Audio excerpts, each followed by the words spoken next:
Les établissements français à l'étranger tentent-ils d'imposer leurs lois et leur propre vision de la laïcité dans les pays hôtes, même lorsque cela n'est pas requis? C'est en tout cas ce qui a poussé de nombreux parents dont les enfants sont scolarisés dans ces établissements à se plaindre auprès des autorités des pays concernés. En ce moment, les associations de parents d'élèves des 3 antennes du lycée international Alexandre Dumas en Algérie, Alger, Oran et Annaba interpellent les autorités algériennes et françaises. Parmi les faits les plus préoccupants figure l'imposition d'une stricte laïcité à la française, interdisant tout signe religieux dont le port du voile et restreignant les discussions liées à l'islam, pourtant religion d'État en Algérie. Les élèves ne peuvent ni mentionner qu'ils jeûnent, ni qu'ils prient, ni aborder les rites religieux, déplore un parent. Une mesure perçue comme une atteinte directe à la liberté de culte garantie par la Constitution algérienne et à l'article 50 qui impose aux établissements de respecter les valeurs nationales et religieuses. Ces pratiques ont déjà été dénoncées au Maroc, en Turquie et même aux Comores, pays où la majorité de la population est musulmane. Au Maroc, plusieurs affaires ont mis en lumière des tensions entre les règlements intérieurs des lycées français et les lois marocaines.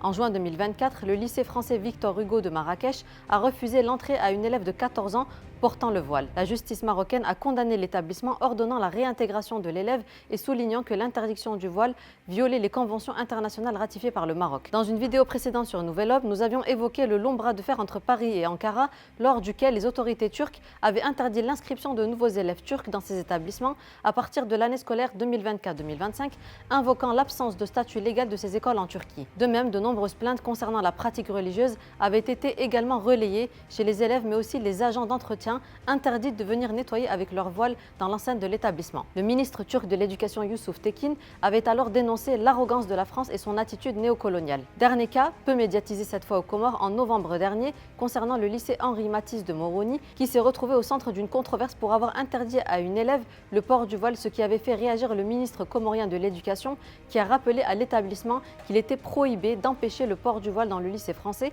et a invité l'administration à revoir son règlement intérieur. Cette situation soulève des questions sur la manière dont la France perçoit ses établissements à l'étranger.